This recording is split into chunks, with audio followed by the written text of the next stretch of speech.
Hi and welcome. I'm John and this is Unique Games Terrain. Guys, welcome back. For everyone that's new, this is a battle report.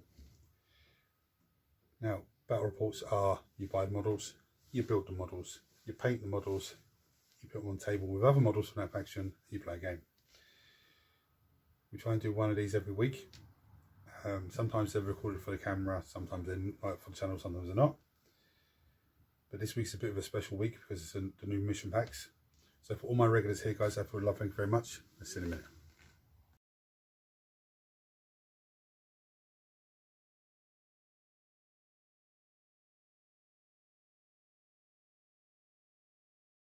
Right, so you would have seen from the thumbnail, I'm throwing Aeldari on the table today.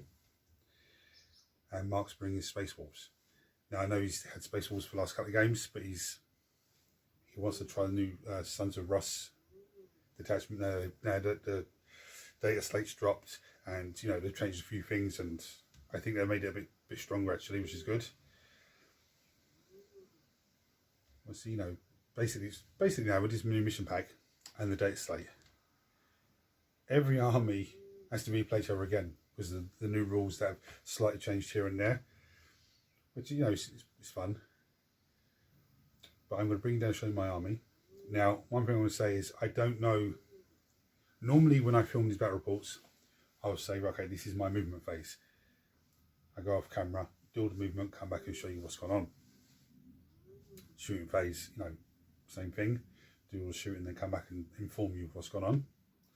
I try and record critical roles. So if there's a moment where I mark on myself is going to do something amazing, and it's like a part of the game that's going to, you know, make or break the game, you know, I try and get it on camera. Or if it's a point where one of us is on the verge of just, you know, tabling the other, or just totally breaking the back, as it were, and winning the game, I try and get it on camera. But this is a new mission pack, so there's some new rules and new little things we have to go through. So I might just film it first turn. This is what happened. They moved there, they shot this, they done this, you know, combat here, whatever. And try and do it like that just for this game, because there's a lot of rules and stuff to focus on. And I'll probably say this again as I'm filming. Yeah, there's a lot of new stuff. Now, it's not much of a difference, but there is some really critical moments, things that are different. But anyway, there's enough of me waffling on. I'm going to bring down and show you my army. And then when Mark turns up, we'll do setup and we'll run through his army. I think I actually give myself a pat on the back because I picked a really nice, I've constructed a really nice Aeldari list today. Anyway. Right, so I have the Avatar of Kahane, never leave home without him. I have a Death Jester. I have a Wraith Lord with two Bright Lances and Flamers. I have Wave Serpent. Inside the Wave Serpent, there are going to be 5 Wraith Guard and a Spirit Seer. I have 5 Warp Spiders. I have 5 Fire Dragons led by Fagin. I have 10 Eldar Guardians with a Bright Lance. I have 10 Striking Scorpions with Karandras. I have 5 Wraith Blades with a Spirit Seer, and that's a Farseer model, but I'm running him as a Spirit Seer. Inside, another Wave Serpent. I know it's a Night Spinner, but I'm going to run it as a Wave Serpent today. Now, he's going to have the enhancement that lets me re-roll 1 fate dice per turn. He's going to have the enhancement that when they destroy a unit, I gain a fate dice. Mark has 2 infiltrating units. So my plan is, with both the Wave Serpents, is to approach those, drop them out, and just wipe out the infiltrating units that are, you know, that he infiltrates in no man's land. Warp Spider's job is to literally just flick a jump into the middle of the table somewhere, if there's a juice target, and just flamer that, you know, I say flamer, but there's a torrent weapon. Just, you know, microfilament that unit as much as they can and kill them. Fire Dragons are going to come up and just sort of go up the central field and be a bit of a nuisance. Same as the Avatar, he's going straight up the central field. Death Jester, I don't know what I'm doing with him yet. He's got a few nice abilities. in the shooting phase, he can nominate whether he wants his Shrieker cannon to ignore cover, sustain hits D3, or there's another one he can do. Precision, I think it is. So he might just be, and he has lone op, so he can't be targeting us at 12 inches. So he might just be one that sneaks around and tries to sniper people and stuff like that. I don't know yet. The Guardians, not what I normally do with these, they start these on my home field objective. Gain a fate dice and all that, but you can't, at the beginning, with the new mission pack that I know, your first turn, you don't control your home field objective. It's only at the end of your first command phase. So my turn 1, at the end of that command phase, is when I control the objective. But they gain a fate dice at the beginning of the command phase. So they wouldn't count until turn 2. So what I might do is try and position them somewhere else and maybe advance them up the table towards another objective and just sit there with their bright lance trying to ping some shots off. I don't know. These guys are gonna.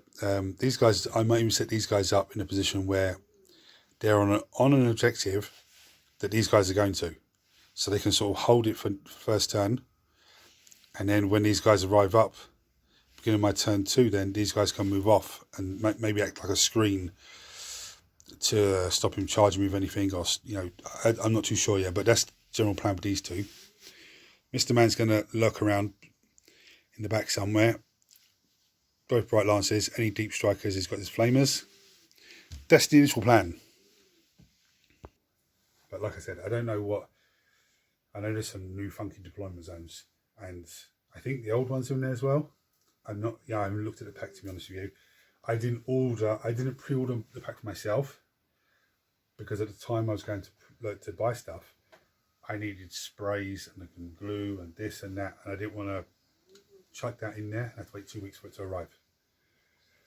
But anyway, when Mark comes, we'll go through his army and let the madness begin.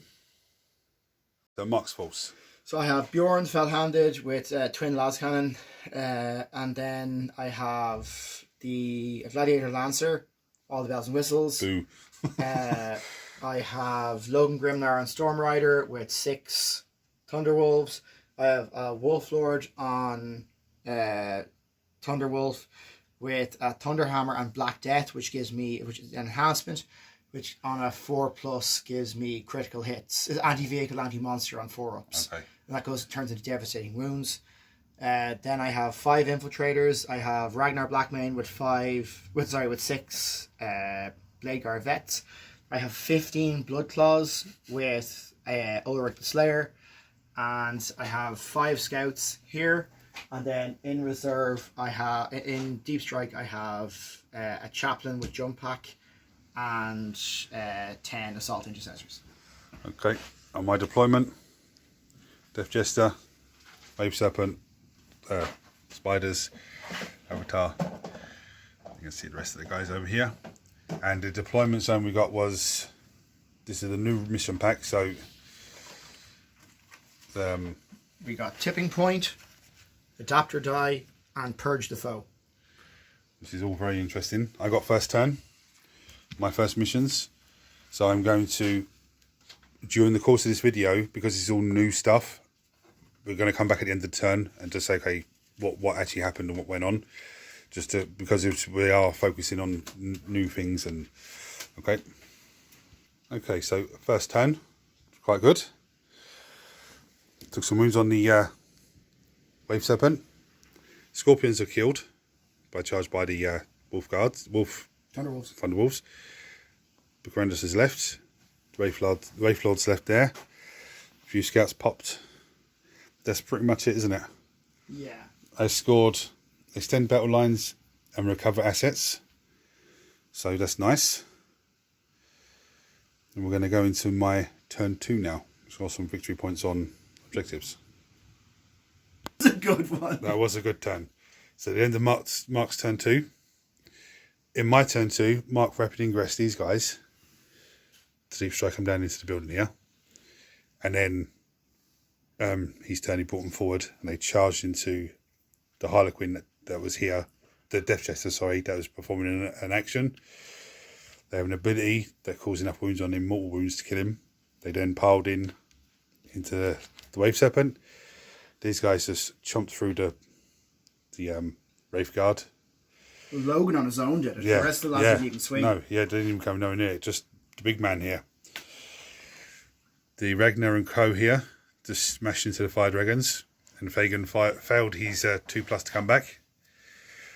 Bjorn and these Blood Claws came over here with the Wart Spiders were, because I flicker jumped them in.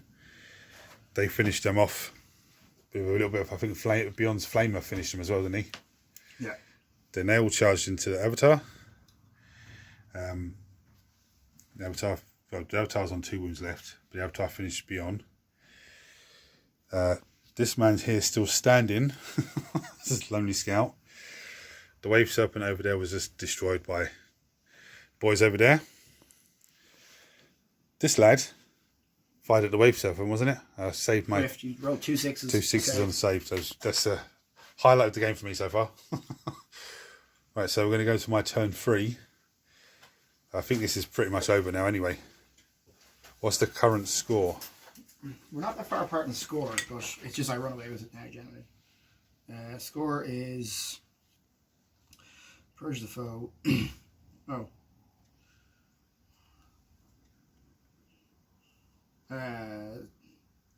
22 to 30. But you control no objectives now this turn. Yeah. So... Yeah, so it's just been pushed out of my reach now anyway. You can go for a secret mission. Yeah, I might as well go for a secret mission.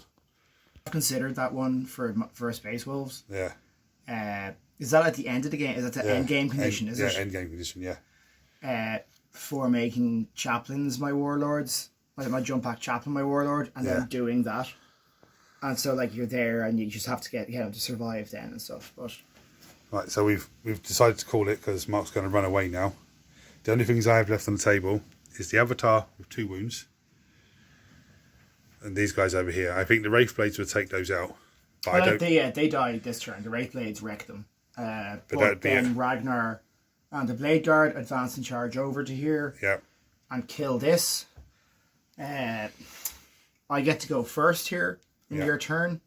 So, like, presumably I will chip those 2 wounds with, like, I won't be charging, so I'll be, like, rolling less. But I still have, like, my full rerolls. I won't have rerolls to hit, but I'll still have sustained and lethal. Oh no, sorry. This squad will have full reroll because it's a character on an objective. Yeah. I will have full rerolls hit and wound here, so that takes those 2 wounds, and then they just sit there. And he continues to sit there. You're forgetting as well. Mr. Man can just blast him. Yeah, I don't really rate that, to be honest, because I think he'll just make his 2 4-ups. But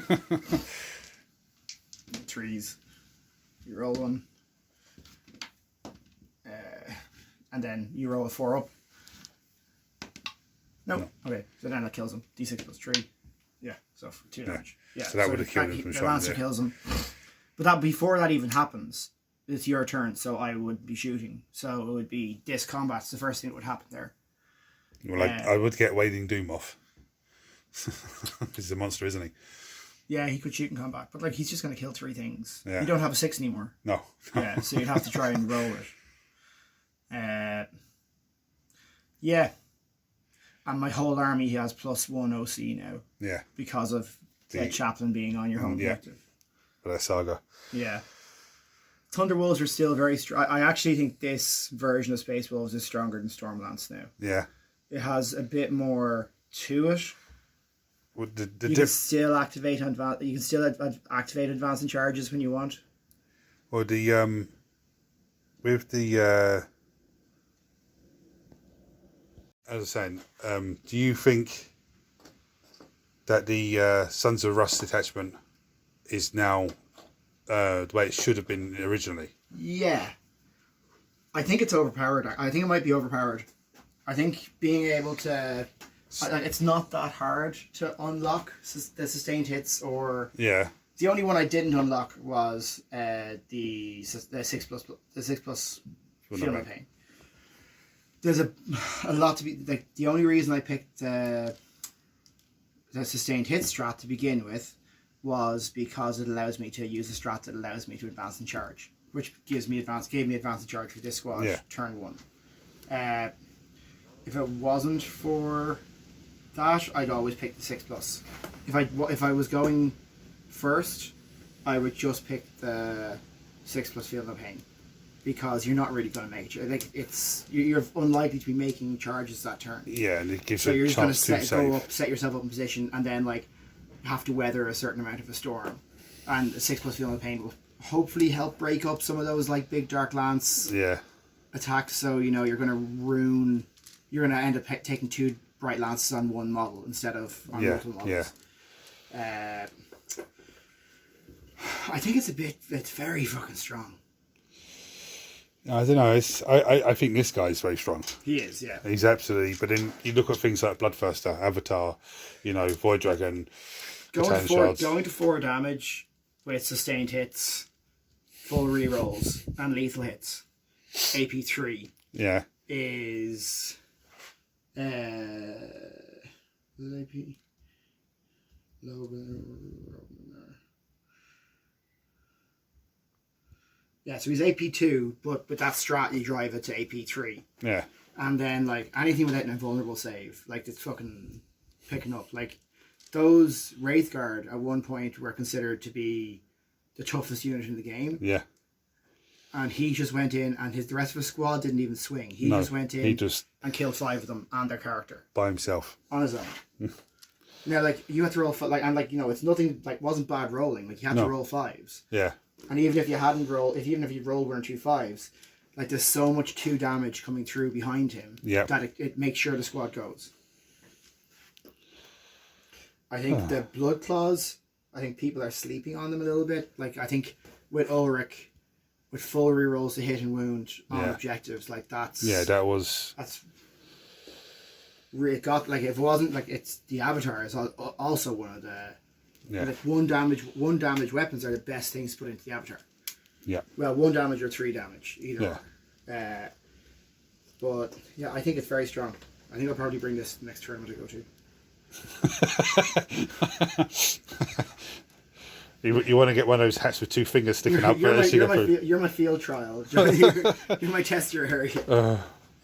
I think that probably don't need the jump packs. 10 on the jump. I think 5 is enough. Yeah, especially if I think it makes the rapid ingress easier to find your position to do it. Especially if they're doing like surgical attacks or stealth maneuvers to come and I think 5 is enough. I kind of ran. I think I might run a second block of 5 without a character. Yeah. Just for doing actions or for dropping in around the place and doing stuff. Yeah, that's a good idea. I don't think I need the 10. I just like them as a squad because and like their ability, you have to be in engagement range for to do it. So on a 32mm base, there's no way you can get into engagement range to do that. So you end up only ever rolling 5 dice. Maybe you might, if it's a squad that you're going into, you might roll more. But what do you think about the new? Yeah, I like them. We didn't really get through a lot of it using purge. I like kind of some of the stuff like behind enemy lines being 3 and 4. So just getting 1 unit in, you basically get the majority of it. It used to be a pain in the arse trying to get like this. It's easy enough to get 1 unit into opponent's deployment zone. Getting 2 in was always a pain. Well, I took tactical this time. When was the last time I took tactical? And I don't think you've ever taken tactical. Really. I thought that was actually okay. Yeah. I scored some points. And like you have to, as I said to you, like instead of agonising over not being able to score it, just accept I can only score 1 of these, toss it and get a CP. Yeah. I think you are killing yourself by not taking Eldrad Ultron.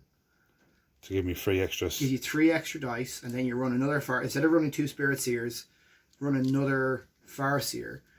That you can just flip something like one of your 1s to 6 now. Every time you want to, like that's a 6. Yeah. So you don't care. It basically gives you like 5 more 6s. Having a Farseer gives you 5 6s over the course of the game.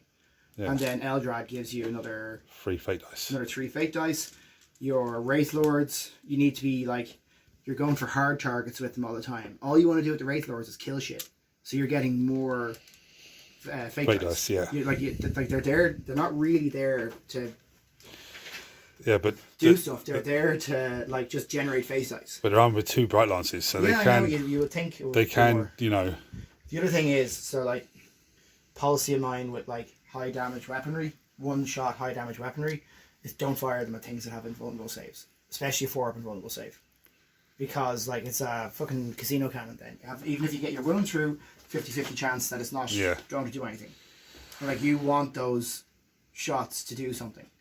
The only time that rule I don't employ it is if I'm shooting a demon, like big demons, and I want to just like I need to fucking kill them. Yeah. So yeah. Anyway, cheers. Thanks for kicking my ass again. Yeah, no, it was good.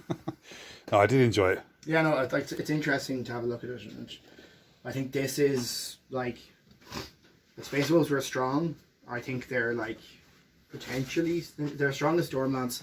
I think they might be even stronger again with this. Like, it's a small table, like, especially with the new table sizes. Like, you don't actually, like, you're starting tipping point 20 on a 60-inch board. So you actually start, like, there's an opportunity to start 20 inches away from your opponent.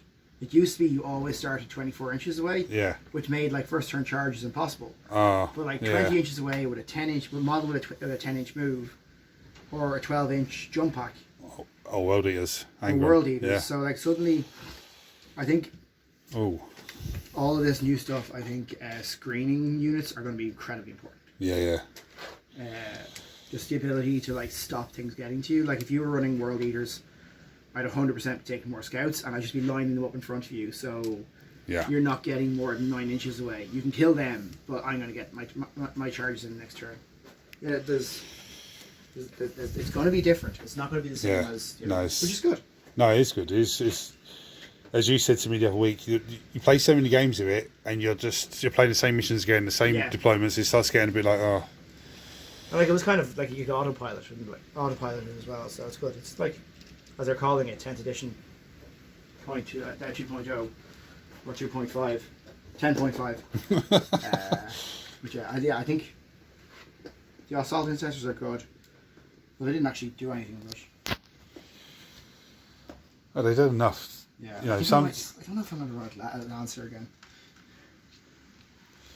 Look at the game we had with the Necrons and the Nids, and the Death Leaper just took the objective and just stood. They did nothing in the real game, but just stood points. Nids are very strong there as well. I'll give you.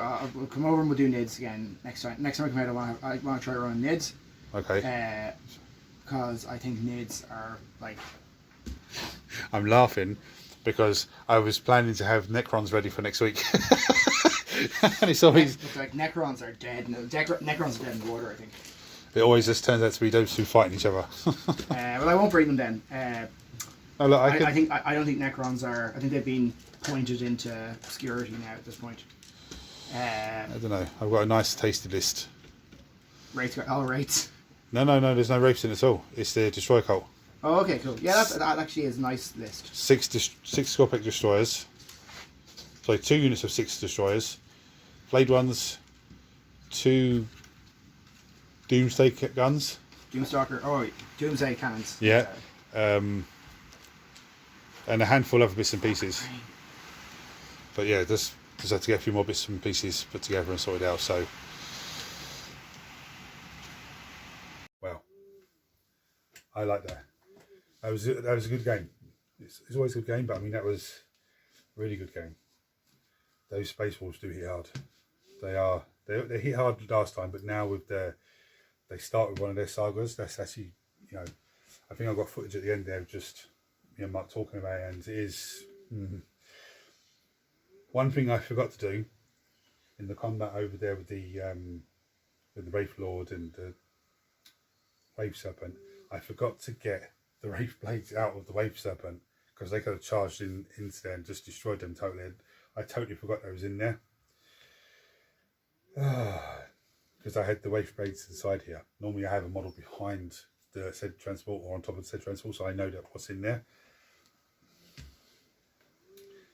I should have advanced the Guardians up, but I moved up to try and get a shot with the Bright Lance through the narrow gap. I should have advanced them up onto the objective, but it doesn't matter. I actually like the way that the new missions are. Because I was actually scoring points. Normally I take fixed because I I get so confused with different ways of doing this. But the way they've laid the card out is actually brilliant. It tells you when you achieve that mission, how much points you get for it. If you don't achieve what they want you to do, get to the maximum points for it, and you achieve this one, you'll still get this amount of points for it. So for me, when I achieved it, I moved the card to one side and put a dice number on top of it, so I know that's 3 victory points, that's 5 victory points, that's 2 victory, and so on and so forth. But I'm sure I got it on footage. Mark was on 30 points, I was on 22, and then he just switched it, and that was it. It was over. The Avatar, good as always. Always Avatar, good. I think when the water spiders jumped over, Liquor jumped over, they did some damage, but I don't think they were as efficient as I want them to be. I should have really blasted the last scout, or at least done maybe the Exarchs onto the scout and done the rest of it onto the Blood Claws. I definitely will be taking a Death Jester again. I think that's actually fantastic. Very, very simple. I might actually try and squeeze 2 into the list. I think that would be brilliant, squeezing 2 of them into the list. I didn't even get a chance to use the Wraith Blades. Like I said, I forgot to get them out of the... I know, but yeah, I enjoyed this. Mark's not around I'm on holiday next week. Mark's on holiday, but he's going camping for the week, so he won't be around for a play game. So it gives me a chance to really build up on the Necrons. He wants to run Tyranids as well. And I don't know, I think I got on camera, was having the joke that I was laughing at him saying, it's always, every time I go to put Necrons on the table, it's time for Nids, If it is Necron Nids, that's what it is. They all need to be run again because of this new mission pack just changes so much in the game. It still makes it, it's still the same, but it does change some, really key things on it. And don't nobody say, what key points? Because off the top of my head, it's hard to remember the key points, but when you're in the middle of the game, it's like, right, oh yeah, this is this now. For example, you don't control the executive until the end of the command phase. So I can't farm them first turn for fate dice. I know. I probably need to get that Aeldari special character Farseer, so to give me extra fate dice. It's just an option. But anyway, guys, thank you for watching. I don't think it's going to be a long video, but the next time we play, I'll go back to doing it the normal way. Of this, we're going to move. This is this is where it will move to. Shooting this shot, this is shot that. This is what was done.